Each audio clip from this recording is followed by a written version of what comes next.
Good morning, everybody, and welcome to the 23rd Annual Better Business Bureau Torch Awards for Ethics Celebration, brought to you by the following sponsors. The presenting sponsor for today's award ceremony is FNBO.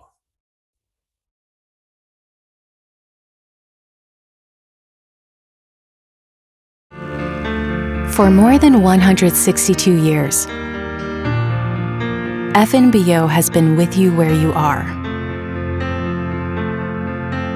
A bank committed to helping you earn more and save more, so you can do more,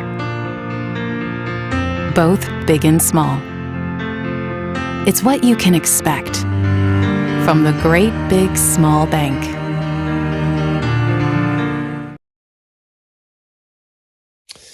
And our leadership sponsors are Comcast and Pinnacle Assurance. Our champion sponsors are Kaiser Permanente, Otter Products, and Western States Bank. Our supporting sponsors are the Community Foundation of Northern Colorado, Doane Construction, the Employers Council, Flood and Peterson, Markley Motors, PFC USA, and Poudre Valley REA. And our program sponsors today are BizWest, Palmer Flowers, and the Wyoming Business Report. So good morning, everybody, and I'm so glad you're here. I'm Zach Mercurio. It's my honor to serve as your MC and host for today's celebration. We have a really exciting and rich program for you today, and in a few moments, I get to introduce you to today's panel, which will be followed by a discussion on trust and ethics in business, leadership, and life. And at the conclusion of the panel, we'll then announce the 2021 BBB Torch Award for Ethics winners. So I encourage you to follow along with BBB today on social media, and you can use the hashtag Torch2021. And so let's start with why we're here today. We're all here today, gathered on Zoom to celebrate people and organizations who've cultivated trust through a commitment to living ethically. And in just a moment, you're going to get to learn from 4 community leaders on our amazing panel on how they've built both trustworthy lives and organizations. So it makes sense to start our time together today with the big question: what exactly is trust? And since I'm a researcher at Colorado State University in our Center for Meaning and Purpose in the Department of Psychology, I'm really concerned with this question as well. What does the evidence say about how we become trustworthy? So first, let's start by stating that to trust is human. There's no better place to see this than at the very beginning of our lives, your life and my life, when we were babies. Research finds that within 30 minutes after you were born, you activated a hardwired trust instinct by tilting your chin up and looking for who you could trust to take care of you. We are hardwired for trust. Second, trust is social. So within just 2 hours after you were born, research finds that you already learned to mimic your mother's or caretaker's facial expressions. In other words, you probably learned about trustworthiness before you learned about eating food as a human being. And unbelievably, your mother or caretaker learned to respond and mimic your expressions and emotions within mere seconds of you being born. And so the process through which trust is cultivated begins right away. We build trust through human relationships, and it's through these ongoing relationships that we start to create the belief called trust. And that's what trust is. It's not an emotion. It's not a feeling. Trust is a belief. You can't get trust by hiring a consultant or by running a good ad campaign. You can't buy trust on the internet as much as people would like us to believe you can. And you can't manufacture trust by telling people they should trust you. So think about somebody right now that you trust. How many times have they said, "Trust me"? Whenever I'm in a meeting and someone says, "Trust me," I usually want to get out of that meeting. Trust is a belief, right? And beliefs form through repetition in our environment. So, for example, you believe the chair you're sitting in right now won't break because you've sat down in it day after day after day, probably too many days over the last 12 months, and it hasn't broken, right? You don't look at your chair every day and say, "Will this chair work?" Or your chair probably doesn't have a sign on it that says, "I won't break, sit on me." No, you believe the chair won't break because the chair hasn't broken. And the same is true when it comes to cultivating trust. We don't trust leaders and organizations because they tell us to trust them. We trust leaders and organizations because they repeatedly show us that they're trustworthy. So what does the evidence say about what creates trustworthiness? How can you, me, and everybody here do it on a daily basis? And how can we learn from what some of the winners and panelists have to say today? And researchers have been studying what creates trustworthiness since the 1970s. And that 50-year stream of research can be summarized in a very simple formula. Trustworthiness equals care times capability times consistency times safety. Now, my kindergartner who's learning multiplication will tell you the multiplication part of this formula is important, because if you don't have one of those elements, your trustworthiness is zero. In other words, researchers find you need all four. And authors Jack Zenger and Joseph Folman have shown in multiple studies that if you don't have just one, overall perceptions of trustworthiness, especially when we assess employees and a leader, diminish significantly. So I want you to just think about this in your own mind, what the answer would be for you. But what's the element that, if absent, almost always dooms someone's trustworthiness? And researchers find that it's care. If an experience of caring or benevolence, if we don't feel like someone has our best interests at heart, isn't present, even if all of those other elements are, it's almost impossible for someone or an organization to be perceived as trustworthy. So let's start there. Care or benevolence. Care results when we experience that another person or an organization has our best interests at heart. It means that people and leaders in organizations notice us, they know us, they affirm us, they show us we're needed, and we know they make decisions by considering our interests first. I once worked with a team who worked in a distribution center, and it was a team that talked about their leader like I've never heard before. They said things like, "She just gets me. She always has our back. We'd do anything for her." And I was intrigued. So I went to this leader and I asked, I said, "How do you do it?" And it's tempting to say, she was just a natural leader and she had relational strengths. But when I asked her how she created that climate, she pulled out this tattered notebook. And in it, she had written down things she heard each of her team members talk about repeatedly in their informal conversations. She'd write down things like whether their family member was in the hospital, or whether a family member was sick, or a kid was sick, or whether they were learning a new hobby. And she said that every week she pulled out that notebook, and before she checked in with each of her people, she made a conscious habit to bring up and talk about one of her people's interests regularly. And what she reminded me of is that care isn't just a nice intention. It's a deliberate leadership practice. People know we care through how we behave and how we make decisions every single day. And so while caring is crucial to developing trustworthiness, I also don't want my knee surgeon to operate on me just because she has my best interests at heart, right? I trust my knee surgeon also because she cares about me, but because she can and does deliver on what she'll promise she'll deliver. And that gets to our second component of trustworthiness, which is capability. And it's a critical component.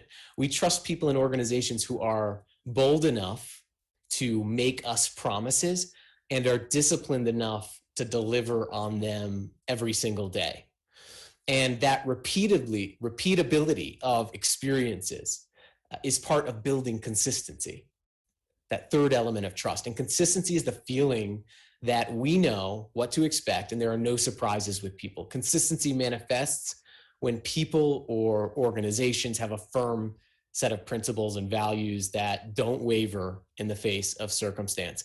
For example, I won't trust my knee surgeon if she abandons her Hippocratic oath to do no harm because she spilled coffee on the way in, right? The consistency of principles and values is what allows us to trust others. And most of us know this word consistency as the value integrity.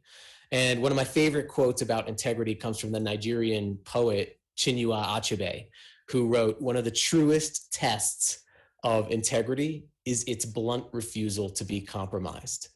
So as we go through today, think about this for yourself. What are your principles? What are your values? What is your code? What is the ultimate boss of how you make decisions every day? What instructs you every day? And consistency is crucial because trust is cultivated in a lifetime, but it can be shattered in moments. So what are your principles and values when things go wrong, right? When markets are volatile, when somebody makes a mistake, when you have to lay people off, or when there's a global pandemic. As Einstein once said, adversity introduces us to ourselves. Consistency means that, especially in adversity, we're really who we say we are, and we prove it. And then finally, trust is impossible if we fear for our safety. When you were born, that first trust instinct was triggered by your primal need as a human being to be safe. And that primal need never goes away. That's why people and organizations who prove to us that we're both physically and emotionally safe earn our trust. So let's summarize. Trust is a belief. It's a belief that's cultivated through persistent, consistent experiences that prove that someone's looking out for our best interest, that they're capable, that their principles don't waver, and that we're safe with them. And it's hard work, but it's worthy work. And it's why we take the time to celebrate people and organizations who do it right, like right here at the Torch Awards. And so as we talk with our panel today and meet our nominees and meet our winners, I encourage you to look for examples of each of these elements in action. This helps us to create a framework to gain as much as we can about our upcoming panel, and just from the examples of the cases that we'll learn through people being nominated and winning this award. Remember, trustworthiness equals care times capability times consistency times safety. So with that, let's learn more about how these four elements manifest in actual real life scenarios. So let's dive into our panel. So I want to introduce today's outstanding panel of community leaders who've volunteered their time and their expertise and their wisdom to be with us today. So joining us this morning, we have Kent Noble, who is the Bill Daniels Chair of Business Ethics at the University of Wyoming and is a BBB Foundation Advisory Board member. We also have Yvonne Myers, who is the Health Systems Director at Columbine Health Systems. We have Jim Park, who's the President and CEO of Otter Products, which is a 2009 Torch Award winner. And we have Chris Elder, who's the President and CFO of Elder Construction, a 2020 Torch Award winner. So a really diverse group of perspectives and experiences to talk about ethics today. And with that, here's the format for today's panel. Each panelist is going to take a few minutes to provide an overview of their specific topic of expertise and their wisdom. And from there, I'm going to facilitate questions to try to get a deeper understanding of their experience, but then also to pull out some of the practices that we all can learn and take back into our lives and our work and organizations. So first up, we have Kent Noble. So I'd love to welcome Kent and turn it over to him. Thanks for being here, Kent. Zach, thank you. And thank you for your opening remarks. I found myself, well, first of all, I didn't realize I was going to be taking notes, but I feverishly was. So thank you very much. Oh, of course. Thanks. One of my students. So you spoke about values and identifying those values. Well, perhaps the most impactful thing I've ever done for myself is to create my own personal code of ethics, what it is I stand for, what it is that's important to me. And when I say it was impactful, I'm serious. It changed the way I think. It changed the way I make my decisions. And believe it or not, it led to me changing my career. So I would say that's pretty impactful. So how did all this come about? Well, really, it started innocently enough. I was just having a conversation with a friend of mine by the name of Jim Owen. And Jim's an author. In fact, he's a best-selling author, and he wrote a book called Cowboy Ethics. Some of you may be familiar with that book. And so as we're visiting, we're talking about all these high-profile ethical scandals that are going on in the world. There were certainly things in business, but we were also talking about politics and entertainment and the sports world. And I remember at one point during our conversation saying, man, Jim, how do people even get themselves into these situations anyway? And that's when Jim said something to me that literally changed the whole course of my life. He said, you know, I really believe that everyone needs a code, a creed to live by. Everyone needs a code, a creed to live by. And I said, what are you talking about, Jim? And he said, I just really believe that if each of us took the time to come up with some principles that were really important to us and then use those to help us make our decisions, he said, I don't think we'd get ourselves into these messes. So after our visit, I thought more about what Jim said. And I realized that there were certainly businesses and organizations that I was aware of that had created a guiding set of principles. But I didn't know any individuals who had done so. I was sure there were probably some out there, but I didn't know them. And so the more I thought about it, the more I realized that would be pretty cool to have my own set of principles that are unique to me. And so I sat down at my computer and I literally just started typing out some bullet points. And after 2, maybe 3 hours, I realized that I had basically come up with the foundation of what was going to be my code. And then I massaged it for a few days after that. And I remember when I was done looking at it and saying, you know what? That really is what's important to me. That's how I would love to be known. That's what I stand for. So if someone was to ask me, why is it so important to have a personal code anyway? I would say it's because basically we're a reflection of the decisions and the choices we make every day. For better or for worse, that's who we are.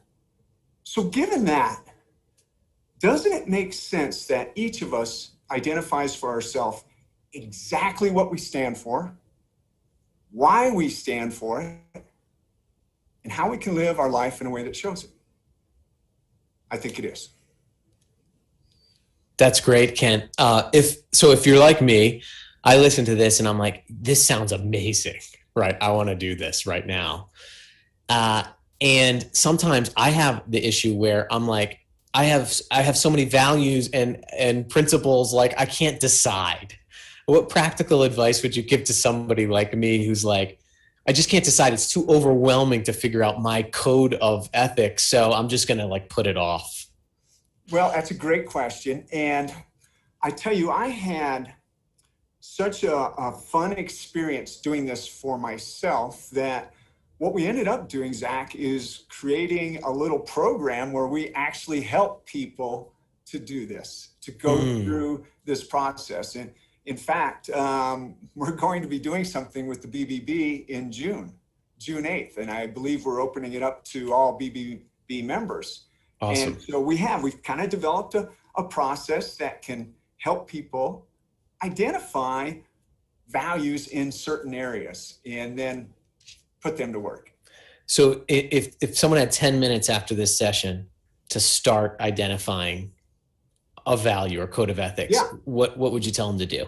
Okay, great question. I love that question. So one of the exercises we do in my class is we ask students to try to create a personal integrity principle.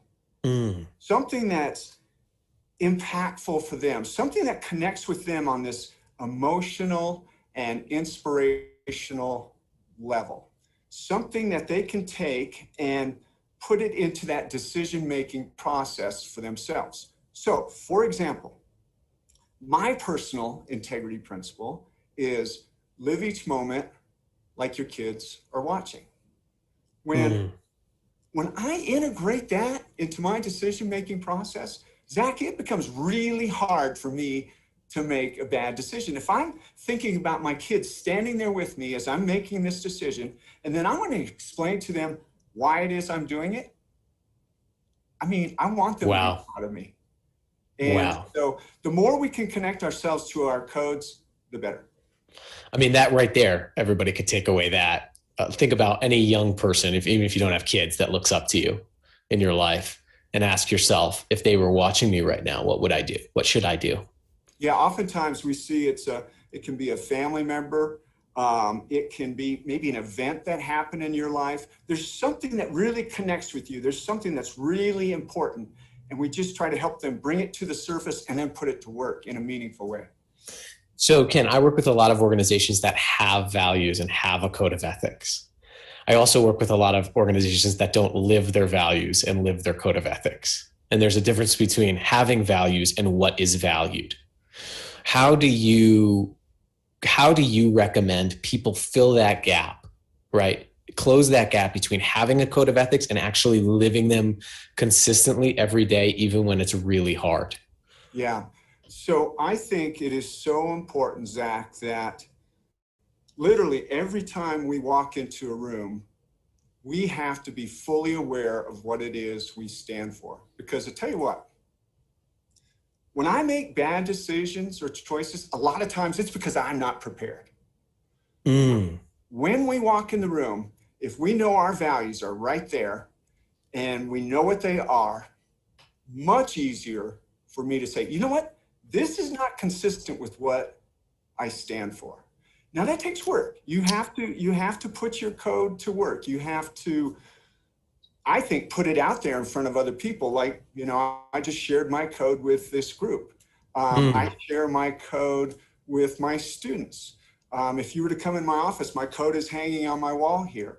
The web pages the university has created for me has my code on it. When we put what it is we stand for out there in front of other people, it helps hold us accountable. I don't want to come across to you, Zach, as a phony. If you see me living my life in a way that's inconsistent with what I say is important to me, I'm afraid I would come across as a phony. Yeah, there's this great quote. I forget who it's by, so I'm sorry, but it says, action is the sole medium of ethics. Love that. And so I love, just to wrap up some of the things that you talked about, I love this. As much as you prepare to go into a day, logistically, do you prepare as robustly ethically for that day, for that meeting, for that moment? You know, thinking about that emotional tie is powerful. What would you do if your kids were watching? Tying an emotion to an ethic so it becomes real for you. And then I really love this idea of having that code and coming back to it daily. It's a daily practice. So I think you hit on that pillar that I talked about of consistency. I think this is a great example of consistency and having that integrity. So thanks, Kent. I appreciate you being here. Yeah. So next up we have Yvonne. So Yvonne, welcome. Thanks for being here. Thank you, Zach. Thank you. I'm honored to be here today. Good. Go for it. The floor is yours. Okay, great. Thank you. Of course. So I've been asked to talk a little bit about our COVID journey, and if you haven't read the paper recently, you wouldn't know that Columbine's been there often. So if we go back to last March of 2020, we actually had an employee who had cold symptoms that may be COVID-like in the early part of March, and so we started testing and came back negative, and then tests were lost, and then it became final on March 10th. And as you may remember, the governor closed all the nursing homes and things on March 12th, and the federal government on March 13th. And so that week, I was actually on vacation. It's spring break for my daughter, so I was in Arizona and very much having a good time trying to see Rockies games and going to the mall and, you know, oblivious to COVID happening anywhere in the world for sure. Other than in China and maybe in Seattle, right, at that nursing home. And so started getting calls, started being put on calls with the Colorado Department of Public Health and Environment, CDC. It became very clear and very real. And so I flew back, drove home, dropped off my suitcase and went straight to our emergency operations center on Saturday the 14th. And I just knew based on, you know, there were count totals. If you went to any news station, you know, CNN, Fox, anybody, they had totals of the world amounts and numbers and how much China was being covered and how much the Kingman nursing home was being covered, that we were going to have media calling, because as it turned out, we had the first positive person in Larimer County and the first positive nursing home person in the state. So we were first. And whether we liked it or not, and I remember our EOC members saying, why are we first? And I said, well, the best thing about being first is that we can blaze the way, and we are going to have to own that. So when I came back on that Saturday, it became very apparent that the media was going to start talking to us. I could just feel it. So I felt that I needed to call the owner of Columbine, Bob Wilson, and I can tell you 99% assured that he would agree with me that if the media called, we would be honest, that we would say what our numbers are, we would be clear and tell people what's going on, because I think the fear factor and the lack of transparency was just going to make it very difficult for all of us. And I was 99.9% certain he would agree with me on that. But I will tell you, as I dialed his number, I thought, what if he says no? What if he says no? And I thought, I don't think I can work here. I better prepare my speech to be able to convince him that we needed to say yes. But as I predicted, 99.9%, he said, absolutely, tell the truth, be out there. So within days, we started having media conversations, and we invited them to come. We invited them to hear the stories. One news outlet called and said, we want to cover, you're the first ones. And I said, what do you hope to gain from the conversation? Well, we want to know what you're doing with housekeeping, because, we've stopped housekeeping at this point. And so we also felt a great need to explain COVID at facilities and at nursing homes. It was so new to people. And the other part I wanted to share with you is that from the minute we had a positive, we called every single family member in that nursing home, and that's 130 family members. And when we got the second one, we called them again. And sometimes we were calling a couple times in a day, because every time we got a new one, we were definitely calling every day. And as you watched across the country in the next weeks after that, in April of 20, you would find people telling the news medias, I didn't even know my loved one was sick, let alone did I know that they had died. In early May, CMS came out with guidance that said nursing homes must call or notify their family members. And I was like, why would you not have ever have done that? Why would you not have called family members and told them? And we were allowed with CMS we could have sent an email, we could have sent a letter, we could have a listserv, we could have a dial-in phone number. We did not have to call. They put that in the guidance, and we said, absolutely not. We are calling every single time. We want you to hear our voice. We want to answer your questions. We want to hear your voice. We want to know if you're scared. We want to know what things we should tell you about, and really guide them as to what you individually needed to hear from us in order to feel safe, in order to feel comfortable with the care, and us having your loved one in our building when the doors were locked and you couldn't come in. And so it's been an interesting journey. I feel like Pat Ferrier from the Coloradoan and I are best friends. There were some days when I spoke with her more often than my husband, but I felt like in a global pandemic, if we weren't telling people the truth, how would they take the vaccine later and trust us with that? Do you know what I mean? And so I think that importance of transparency and, staying it how it is. And sometimes the information wasn't pretty, but it was the information, and we needed to share it. Yeah, there's a couple ethical signals there, right? That idea of, I knew that this person, when I called him, 99% sure they would agree with me, right? That's that consistency, that feel of ethics. But then also in the moment, you were like, if they don't agree with me on this, then I'm preparing to leave. Like you had a very clear boundaries that instruct your actions. I'm curious because when I was observing the pandemic and I was observing amazing people like you and leaders like you who are leading it in the front lines, I was thinking, my gosh, could I handle that stress and that immense anxiety and be principled at the same time? Can you share some advice you would have for people listening in times of crisis? I mean, this is a real crisis, life or death crisis. How did you think clearly enough to not be reactive on your instincts or emotions, but which I'm sure you felt emotions, but how did you respond using your ethics and your code and your own values? How did you think clearly? Well, that's a really good question. If I look back, and even now, I mean, we're still, battling through it, just isn't as severe as it was. I have never written down a code of ethics, but they're in there, and I should take the time to put them there on paper and more real. But I think, there's the code of ethics for myself, and then there's a code of ethics of Columbine Health Systems, right?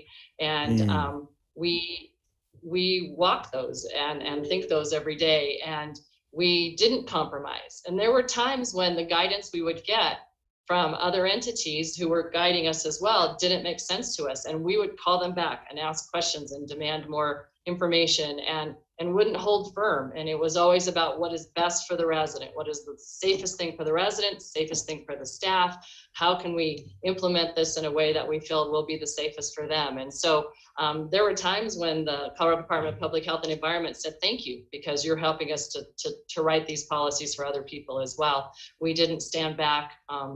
And so I feel like we had some control. It's important when you have no control. A worldwide pandemic gives you no control.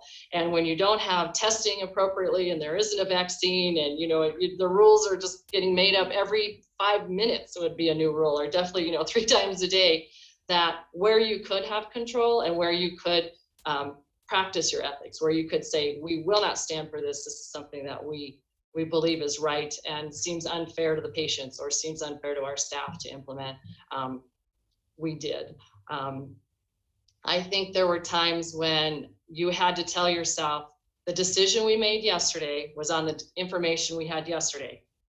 And we're not going to look back because today is a new day and we absolutely have no idea what tomorrow will look like. And you have to almost live in the moment and know that you're learning from the past to move to the future. But right now, you just have to focus hard and say, this is what we're going to do. We were on a call with a main consultant the CDC had sent to us.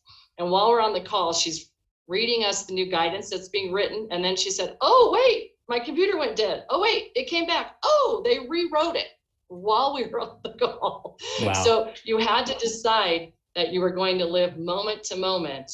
Otherwise, you would lose your mind. You couldn't, you wondered what tomorrow would be about. You couldn't think about tomorrow. And you couldn't worry about that. Maybe you had more information today and that decision wasn't the best yesterday. Let it go. Live today. I think that's a great suggestion, right? What's the next best thing I can do, right? In this moment from an ethics standpoint. And I love that. And I also love that you keep going back to people, like caring for people first. Were there any moments where it could have been easy? It could have been easier not to put people first, but you decided not to. And how did you navigate that? Wow, that's a really good question. I don't know that I can even think of an example because we just wouldn't do that. But I just don't think so. Right. Yeah. Yep. Yeah. No, that's good, because I think that what happens is as I've worked with a lot of organizations through this crisis, there's a temptation to move right into the flowcharts, projections, the numbers, and to forget that people are going to remember you for your empathy, compassion, not your flowcharts and projections, right? And it's easy to go to the definable thing, the numbers and the statistics and the management versus the leadership and the focus on people. So I think it's a great example of why would we not, right? This is a perfect example of values in action when people first becomes active. So thanks. I mean, that pillar of care really comes out for me when you talk and how you built trust. And one of the things that I thought that was really powerful is how you said, take the moment captive. What can I do right now? So thanks, Yvonne. I really appreciate you. And I think I speak for everybody that we appreciate all the leadership that you and every other health systems worker has shown through this pandemic. And I think we'll be learning from people like you for a long, long time. So thank you. Thank you. Of course. And so next up we have Jim Park, the CEO of Otter Products. So welcome, Jim. Thanks for being here. I'll turn it over to you. Yeah, thanks, Zach. I appreciate it. And it's great to have the opportunity to be here with such amazing people as Kent and Chris and, Yvonne. This is an amazing group we've got here. I've been really inspired to hear what has been shared so far by Kent and Yvonne. And, I'd like to just share with you, if I could for a minute, Zach, a quick story about something that happened with our business. And I have talked about this publicly a few times before, so I apologize if some people have heard this story. But, at OtterBox, we have manufacturing all over the world. We have manufacturing in the US, in China, in Mexico, lots of different places. And one of the things that we run into is that in some parts of the world, the level of ethics and the standards that we take for granted here are not necessarily what they live by. And this really came to bear for us in a kind of an unusual situation where we found out that one of our manufacturers in Mexico that we were working with was engaging in some labor practices that we didn't agree with. So we decided that we were not going to work with them anymore. I mean, we have our values, and our values require us to work with people that are going to treat other people by the golden rule. That's one of our core values, and we're very serious about that. Well, they decided that they were going to send a delegation of people to northern Colorado and try and convince us to give them another chance.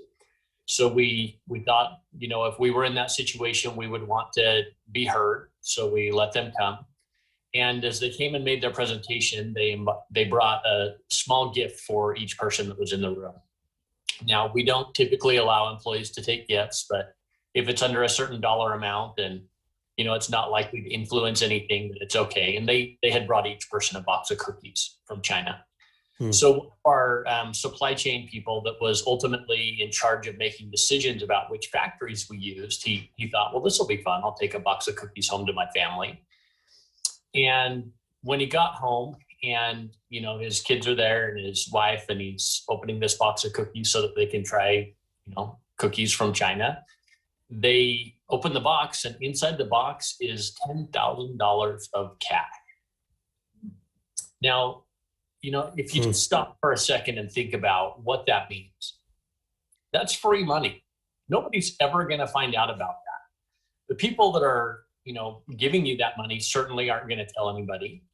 You're not under a responsibility to tell anybody. It's not really traceable because it's in cash.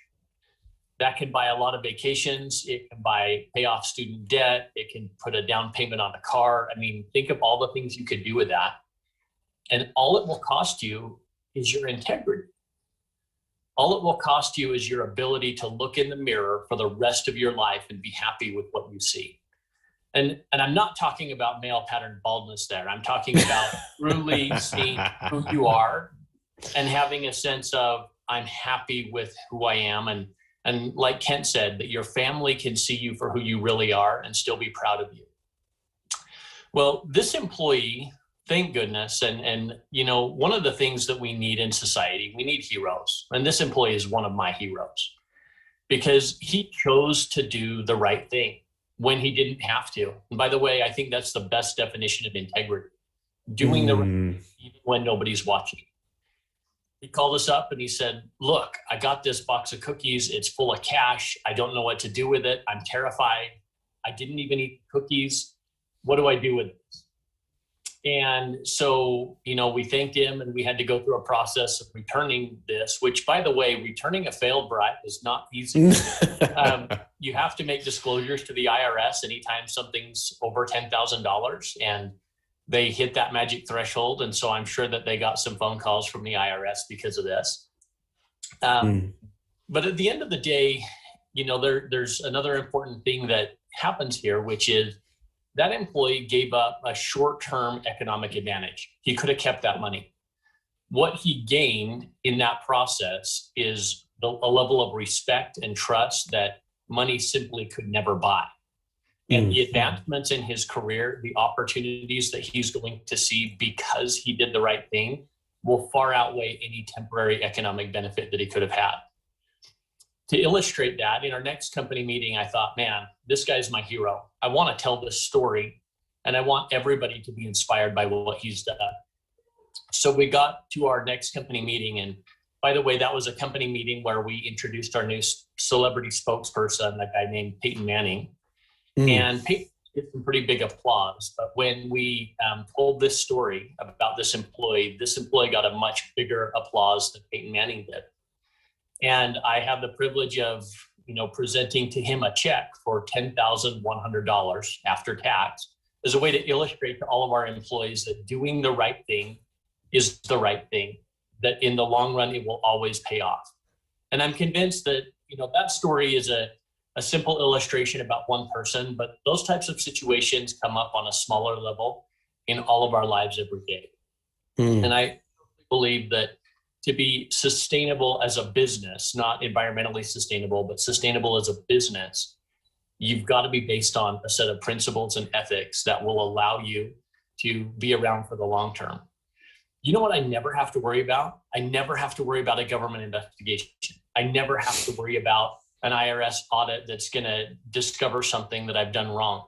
I never have to worry about an employee lawsuit that's going to allege that I sexually harassed somebody, simply because you try and do the right thing and it erases so much of the regrets and the what ifs in life. Jim, that's an amazing story. And right, that do the right thing. And we've probably seen a lot of organizations have that as a key value. How do you at OtterBox and Otter Products, how do you embed it? What are the systems that you've created from a cultural perspective that have embedded that to make it all the way down to guide how that employee responded in that situation? Well, I mean, first of all, you've got to hire for it. And this is something we screen in our hiring. I mean, they have to go through what we call a cultural interview before they ever get to meet with their frontline manager. That gives us a sense of who they are and how they react in different situations. The other thing is we grade them on it. Our employees are graded on two things in every performance review. One is their job performance, and two is how they live our values. If we find somebody that is really good at living our values and not super good at their job, there's a whole bunch of things that we can do to help them. We can train them, we can educate them. We'll bend over backwards to help that person. On the other hand, if we find somebody that is really good at their job but really bad at our values, our one opportunity at that point is to help them find another place to work. Life's too short to work with people that are going to bring the rest of the organization down. And it's one of these things that I talk about frequently within our company. I go around and pass out gift cards if people can name our core values in under 3 seconds. There's 5 of them, by the way. And if people can't name them, then they get to come back to my office at the end of the day and have a second try. I've never had anybody not get it right the second time. But it's important that people know what the values are, that they're not just some page in an employee handbook that they see on the first day and then never hear of again. Our values are posted in every conference room. It's something that we talk about frequently because in order for that to be embedded in your culture, it has to be front and center.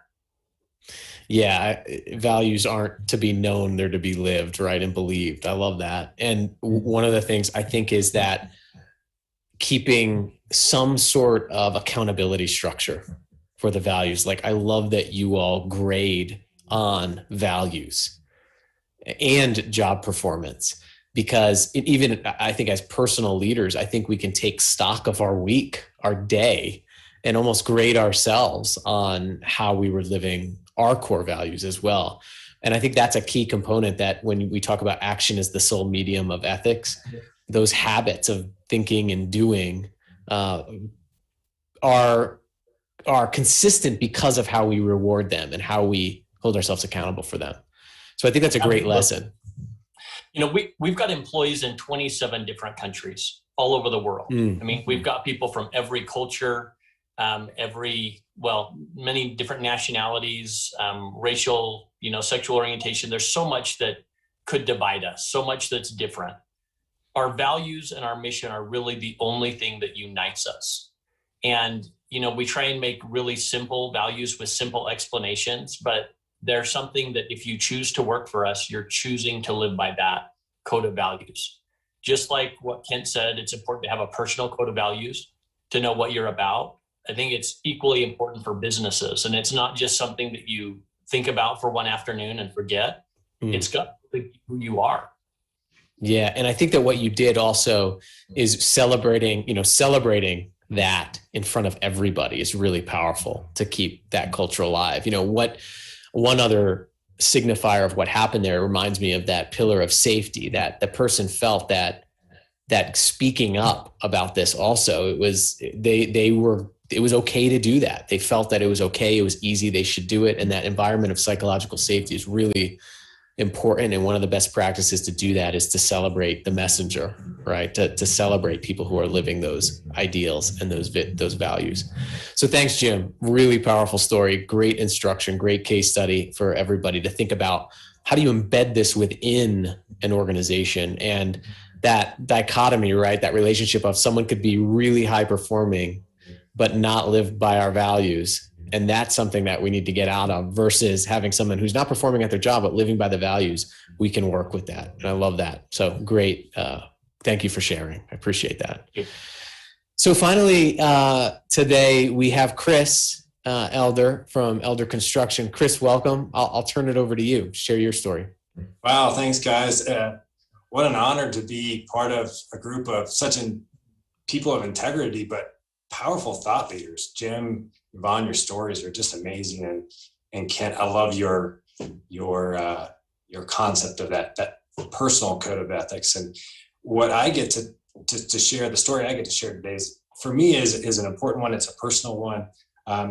How do you transition those core values through the generations?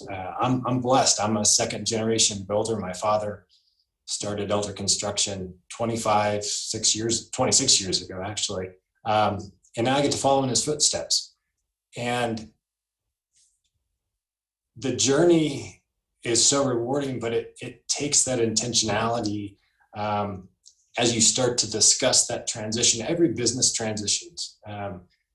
Maybe it's an ownership transition, maybe it's leadership within the company, but at some point, every business is going to go through this. And so what we learned as a family, as a leadership team at Elder Construction, was the importance of those core values, the importance of that code that you live by. My father is rich in core values, but they're unspoken. And the transition in leadership between he and I, we're very different, have very different leadership styles.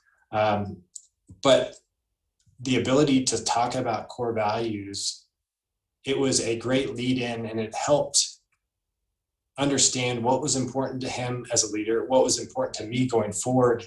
And then we could articulate clearly to our people, our team, what the expectation in this transition was. Because remembering that, I think a lot of people forget that while it's a big deal for leaders to transition from one to the other, it's an even bigger deal for your people.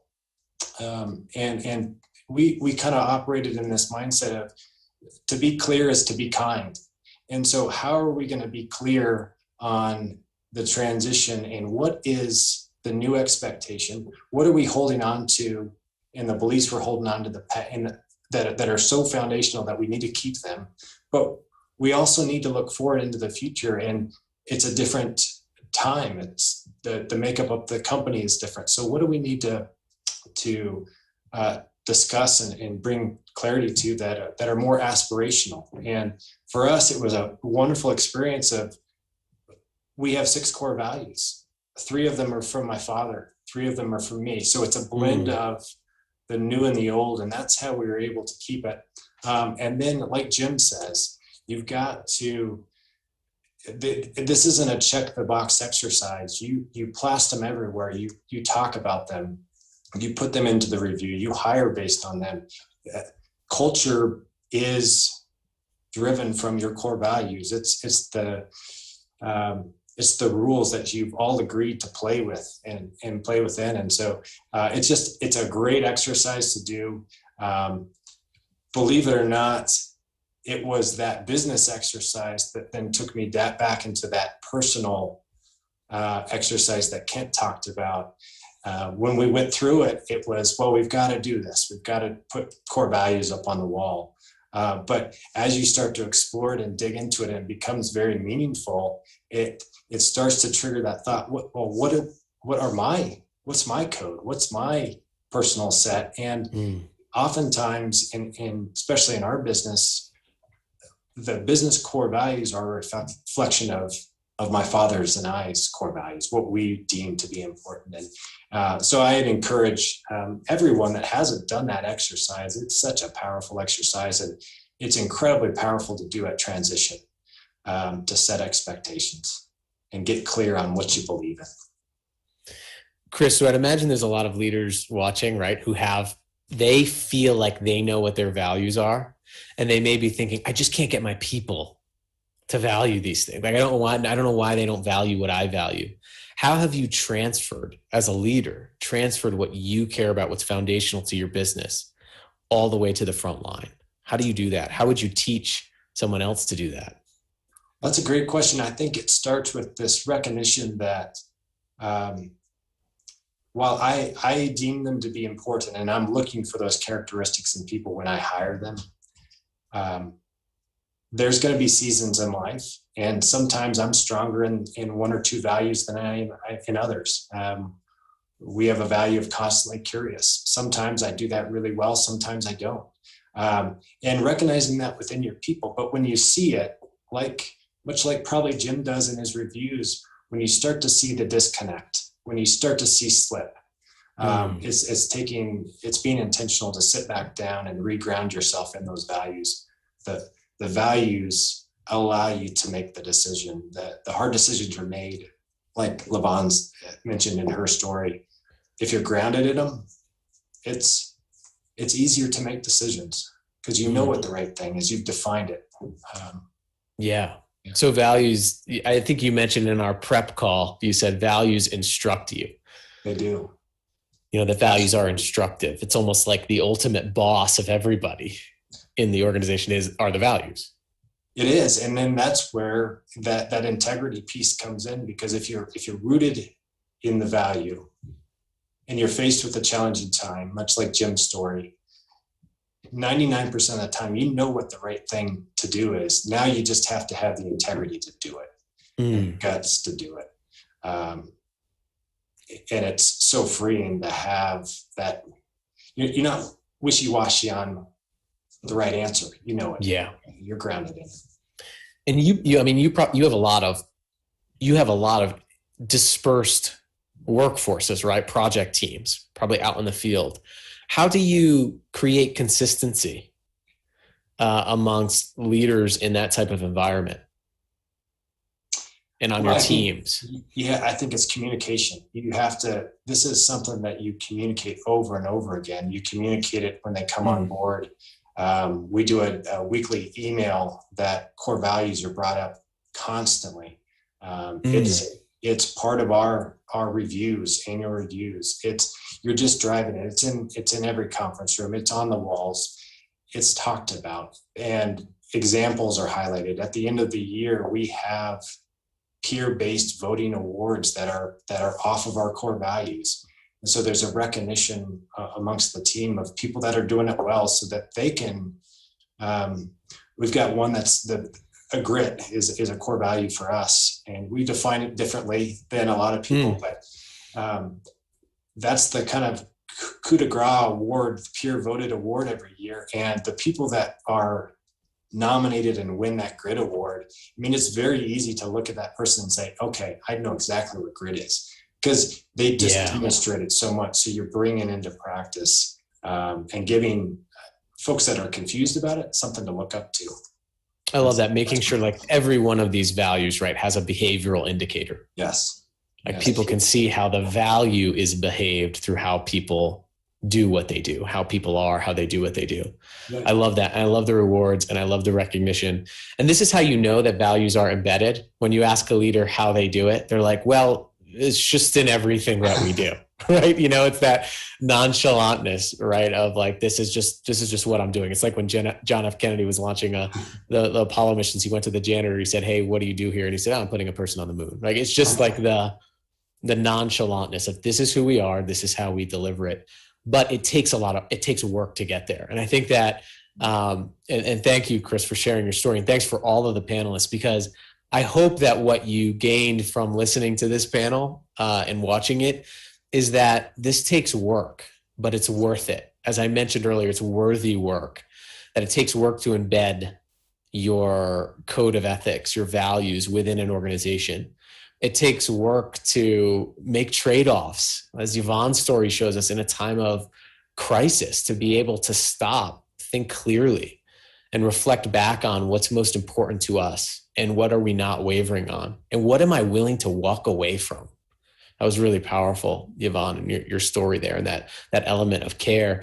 And for Jim, thinking about that environment, how we reward, how we hold people accountable for the values, how we make sure that it's just part of everything that we do. And then, Chris, I love your summary of this, is that values instruct us, that values are behaved, they're acted. And I guess going back to that quote that I can't remember who's it from, action is that the sole medium of ethics.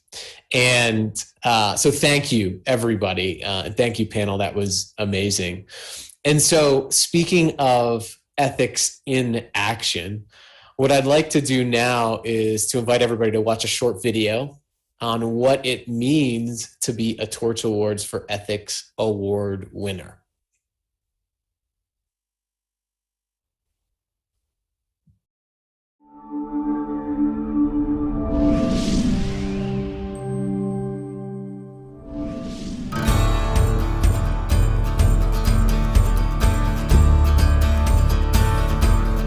If you were going to create the most ethical organization you could think of, what would it be like?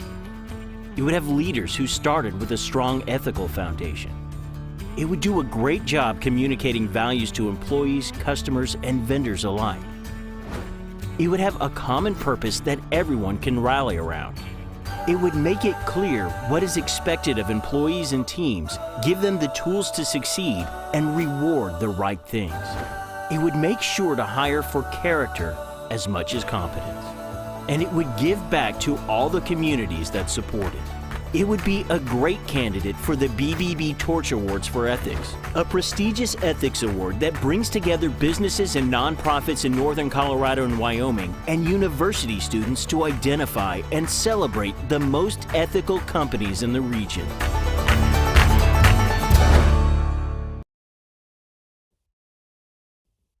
Hello, I'm Shelley Polanski, President and CEO of the Better Business Bureau serving Northern Colorado and Wyoming. This year marks the 23rd year in which we gather together to highlight our Torch Award winners and recognize our Ethics Scholar Interns. This is honestly one of my most favorite times of the year as we get to hear the stories of the businesses and nonprofits that have succeeded while holding true to their values, integrity, and ethics. Since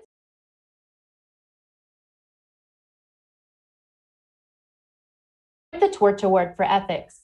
It's the most prestigious award BBB can present to an organization, and winning it is no easy feat. The Torch Award is a distinction based on the 6 trust principles. They are transformation at the top, reinforce and build, treasure people, and enthusiastically reinvest in community. To become a Torch Award winner, an organization goes through a thorough evaluation process that involves one of our 6 ethics interns.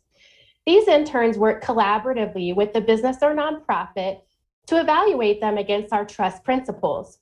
This internship gives students an out-of-the-classroom opportunity to learn about ethics directly from business and nonprofit leaders. Their application papers are then reviewed by an independent panel of judges comprised of board members, past award winners, and community leaders.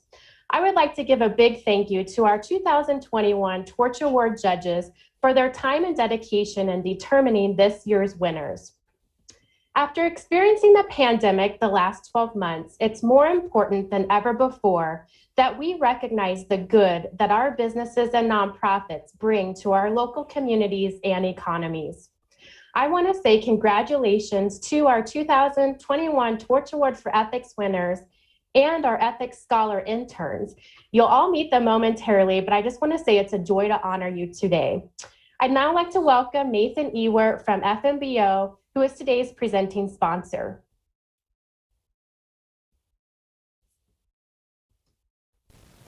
Hi, my name is Nathan Ewert. I'm the Regional Vice President for First National Bank of Omaha, now known as FNBO. I'm very honored once again to represent our bank as a presenting sponsor as we celebrate and acknowledge this year's Better Business Bureau Torch Awards for Ethics. As we look at the Torch Awards past and present winners, a few key award criteria have remained consistent throughout the years, no matter the industry or the field. Number 1, a deep community commitment, involvement, and reinvestment. 2, a high value placed on people and uniting the team. And finally, a commitment to excellence in performance. At FNBO, we believe in celebrating people and businesses making a positive impact in our community. There is nothing more rewarding than helping customers achieve their goals. For more than 160 years as a family-owned bank, we have a long history of helping shape our communities and laying the foundation for business success. We are thrilled to support the honorees with this event that exemplifies outstanding ethics and promotes the value of what it means to be a trustworthy business. We are honored and humbled to have been asked to play a role in so many of the stories, Torch winners, past and present. On behalf of FNBO, congratulations to this year's winners. Before we recognize this year's candidates and winners, I'd like to introduce the second class of BBB Ethics Scholar Interns from Colorado State University, the University of Northern Colorado, and the University of Wyoming. So from Colorado State University, we have Johan Fernando, who is studying toward his degree in economics and hopes to work in public economics after graduating. We also have Brittany Liskey, who recently graduated with a degree in communications, congratulations, and is seeking a position in digital media marketing. From the University of Northern Colorado, we have Melissa Kerr. She is studying toward her degree in business administration with an emphasis in accounting. After completion of her master's degree, she hopes to become a small business tax professional. And we have Jameson Will, who's working toward his degree in communications, and upon graduation, he hopes to work as a marketing professional. And now from the University of Wyoming, we have Kate Coleman, who is getting her degree in business administration with a concentration in human resource management and is interested in pursuing a career in HR. And we have Isabel Noonan, who recently graduated with a degree in business management with a concentration in human resources and has already accepted a position with McLean as an HR representative.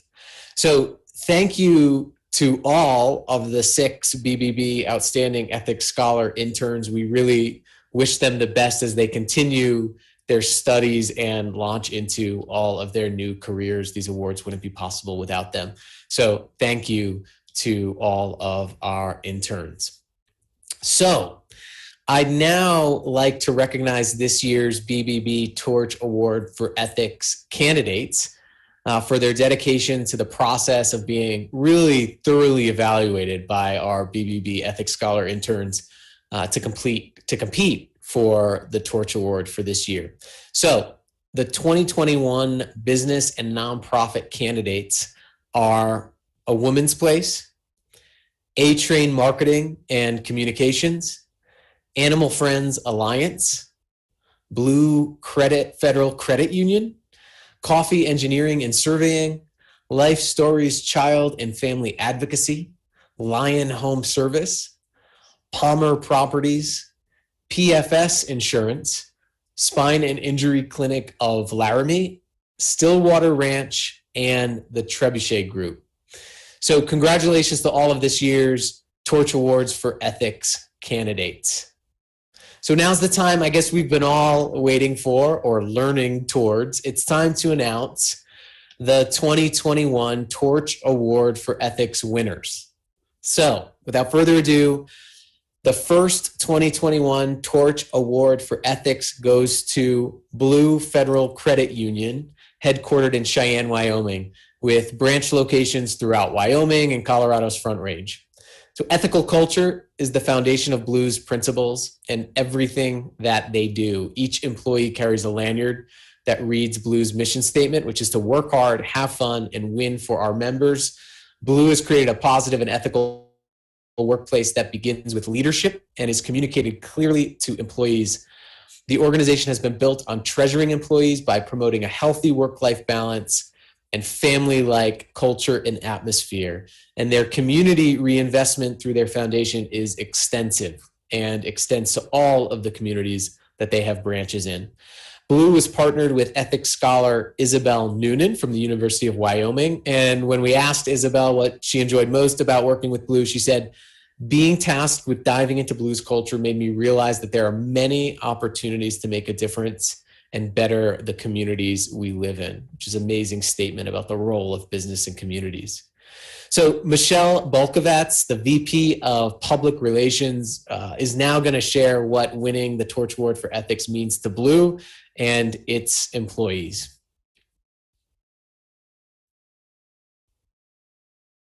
On behalf of our board of directors, our 100,000 members around the world, and our amazing 300 plus employees. Thank you for choosing Blue Federal Credit Union as the Torch Award recipient. It comes with great honor and hard work of 70 years in the business, earning our members' trust. And to win the Torch Award that embodies trust and ethics is something we do every day, and are delighted when our members choose to bank with Blue. And that we all know there's choices out there, and day after day we work hard to do what's right, and that's how we've been able to live the legacy of celebrating 70 years this year in amongst a pandemic. But the tough get tougher, and we are delighted and thankful that you chose us and recognized us for what we do every day. Congratulations to Blue Federal Credit Union. The second winner from the business category for the 2021 Torch Awards for Ethics goes to Coffee Engineering and Surveying, headquartered in Laramie, Wyoming, with an office in Loveland, Colorado. So Coffee Engineering and Surveying has a set of core values, which is emphasized in all aspects of the company, from the people they hire to the organizations they do business with. They believe building a strong culture begins with the hiring process and hiring individuals with a strong culture fit. Coffee values their employees as their most important asset. Because of this belief, they continually invest in their professional development by providing training on company values, ethics, industry-specific development, and safety. And they steward the community as a really important stakeholder and involve community employees in community cleanup days and Rotary Club duck races, and have made several monetary donations to youth athletic programs around Laramie. Coffee was partnered with BBB Ethics Scholar Kate Coleman from the University of Wyoming.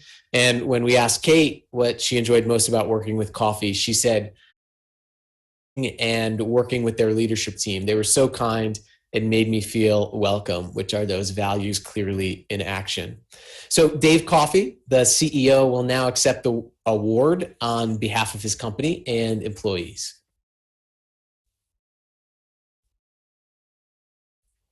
I'm extremely humbled to accept the Torch Award from the Better Business Bureau. This is something we didn't predict, and like I said, I'm extremely humbled by the acceptance. Our staff should take great pride in putting us in a position for us to accept this award. The culture of our company and the way we do business has been recognized by this organization as setting us apart from our competition. I hope to be able to share this with everyone across our company, but I particularly want to thank my mother, who supported me along the way, and my wife, who has Beth Coffey, who has tolerated me over the years, spending countless hours working on the business. I want to thank my predecessors, my father Joel Coffey and Donald Lamb, my grandfather, for putting this opportunity in front of me. Without them, I would have never considered having this opportunity to run an engineering and surveying consulting business.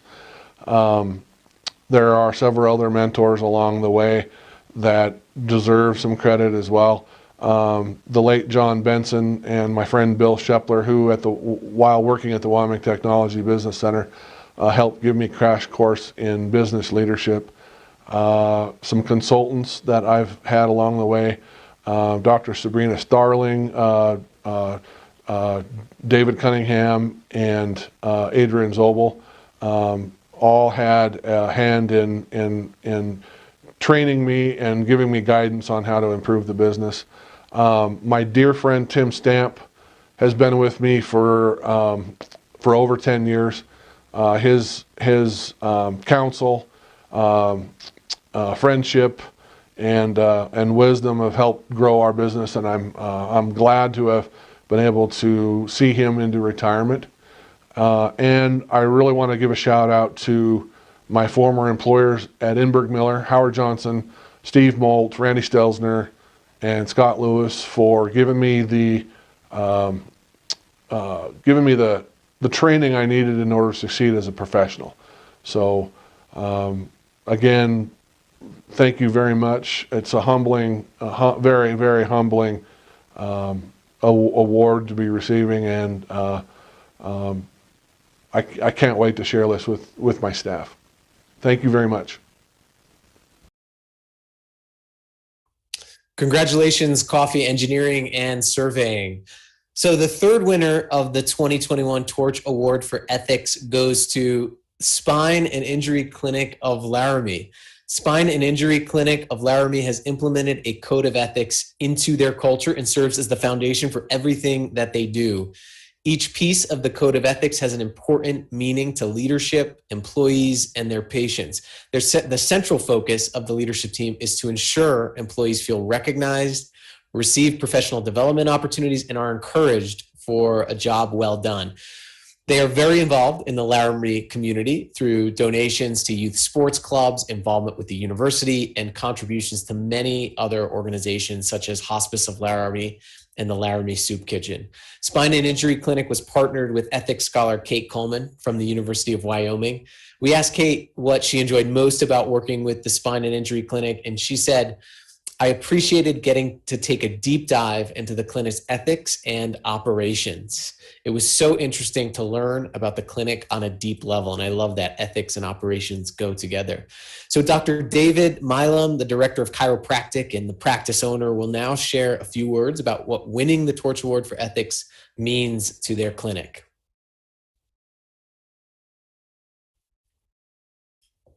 First and foremost, I'd like to thank the Better Business Bureau for even inviting us to be part of this process and then honoring us with this award.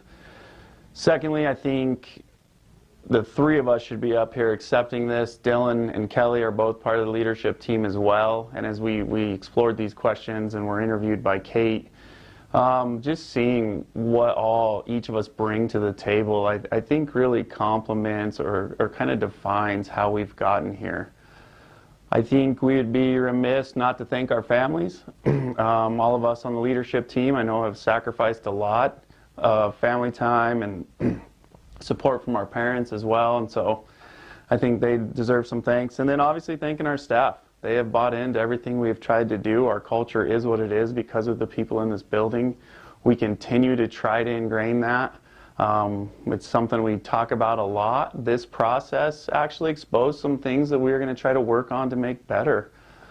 Ultimately, our community puts their healthcare trust in us, which is something we certainly are thankful for. And then, you know, I think this award will really be a beacon for this clinic moving forward. Not so much publicly, but for us within the building, it's kind of a guiding light for us to continue to live by these values and continue doing what's gotten us here. It's a real honor. We're very good at continuing moving forward without reflecting on what we've done or how we've gotten here, which this process did. So I think we will reference this award a lot as we continue to grow throughout the years and have different faces in the building. Kate, who we worked with, the university student, she was phenomenal. She really brought out, she challenged us to really dig in and challenged us to answer some of these harder questions. And so she deserves a lot of credit for this too. Her presentation of what we've done here as it was on paper and obviously in being one of the recipients of this award is pretty neat too. So I just think she deserves a lot of credit as well.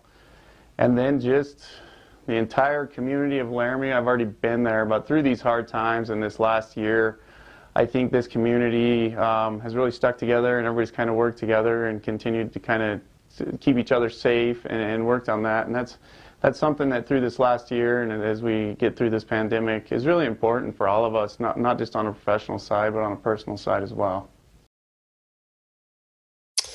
Congratulations to the Spine and Injury Clinic of Laramie. The Community Foundation of Northern Colorado is proud to sponsor this year's nonprofit award.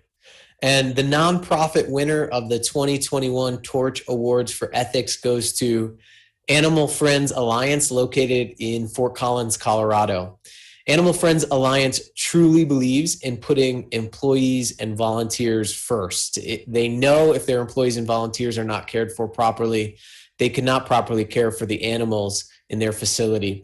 Every year, one employee is nominated by the board of directors who has excelled in their role as Saving Paws annual champion and was rewarded with an all expenses paid trip to the animal welfare conference of their choice. They also believe a large part of nonprofit work is also investing back in their community. And this can be seen through their Kittens at Collinwood program. Collinwood is an assisted living facility, and volunteers with the Animal Friends Alliance bring kittens to the home in order to bring residents joy, while also helping the kittens to get some socialization and a little bit of exercise. The Animal Friends Alliance was partnered with Johan Fernando from Colorado State University. We asked Johan what he enjoyed most about working with today's winner, and he said, I enjoyed meeting all the different teams that were working within the organization and getting to know how each team would help uphold the ethical standards of the organization. Sarah Swanty, the founder and executive director, will now accept the award on behalf of Animal Friends Alliance. I am so humbled and inspired to be receiving this award on behalf of Animal Friends Alliance. I truly think it is well earned. We have the most amazing team of people that make this organization what it is. Our staff, our volunteers, our supporters, everyone that has some involvement in this organization has gotten us to this point 15 years into where we're receiving a BBB Torch Award for Ethics, and that's just so inspiring. Thanks to all of you, and this award, it's going to continue to push us on to do greater things and achieve more, and in our world that means more lives saved, so it's pretty important. Thank you. Congratulations to all of the 2021 Torch Awards for Ethics winners. I speak for myself and probably everybody else when I say hearing the stories of values and ethics lived every day in action is incredibly inspiring and instructive.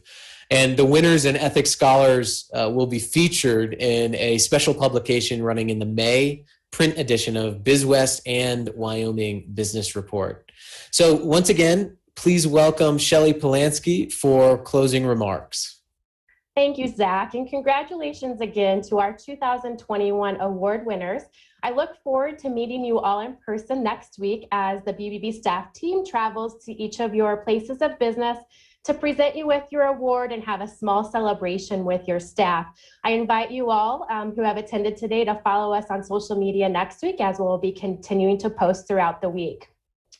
Before we conclude today, I'd like to take this opportunity to thank and recognize some important groups of people who are instrumental in making events like today's happen. First of all, I'd like to recognize the BBB's Board of Directors and our Foundation Advisory Board. Your leadership and guidance is valued more than you know, and I'm honored to work with you to advance BBB's mission. With us today, we have our board chairman, Cindy Alexander, Carrie Baumgart, Markley Motors, Jason Bransel with Agfinity, Connie Doan, Doan Construction, Evan Hyatt with Care Synergy, Steve Lane, MKO Financial, Nathan Ewert, FMBO, Michael Shirazi, Shirazi Benefits, Charlie Shoup, PFC USA, Grace Taylor from UC Health, Janine Trustwell, United Way of Weld County, Beth Walker from Colorado State University, and Zach Wilson from the Wilson Law Firm. Serving on the Foundation's advisory board are, once again, Chairman Michael Shirazi, Seth Baker with Otter Products, Adam Crow with the Larimer County Economic and Workforce Development, Ella Farlander with the Community Foundation of Northern Colorado, Jim Francis, Professor Emeritus from Colorado State University, Deanne Height, Adams Bank and Trust, LJ Huska with Huska Automotive, Lisa Hudson with East SBDC, Logan Lay with Western States Bank, Kent Noble from University of Wyoming, Reno Caesar, the founder of the Egg and I, Eric Schanfelt with the Local Marketing Institute, and once again, Zach Wilson with the Wilson Law Firm. Secondly, I'd like to once again thank our sponsors. Many of you have continued to support this annual event for many years, and I cannot think of a better group than all of you to be considered BBB's brand ambassadors. Thank you so much for your ongoing support. And last but not least, I want to thank the BBB staff team. I am privileged to get to work every day with 17 of the finest people. First up, we have our business development team. This team works hard each and every day to educate the business community on how being a BBB accredited business can help them stand out from their competition and ultimately bring value to their companies. Our operations team is dedicated to providing the best-in-class service to our business customers and to the consumers who use our services each and every day. And finally, our marketing and communications team. Many of you don't know, but preparing for today's celebration is a year-long process. It involves countless hours working with our nominees, our award candidates, our Ethics Scholar Interns, our judging panel, and then organizing the logistics of today's celebration. I want to thank you for all of your hard work and commitment to BBB's mission.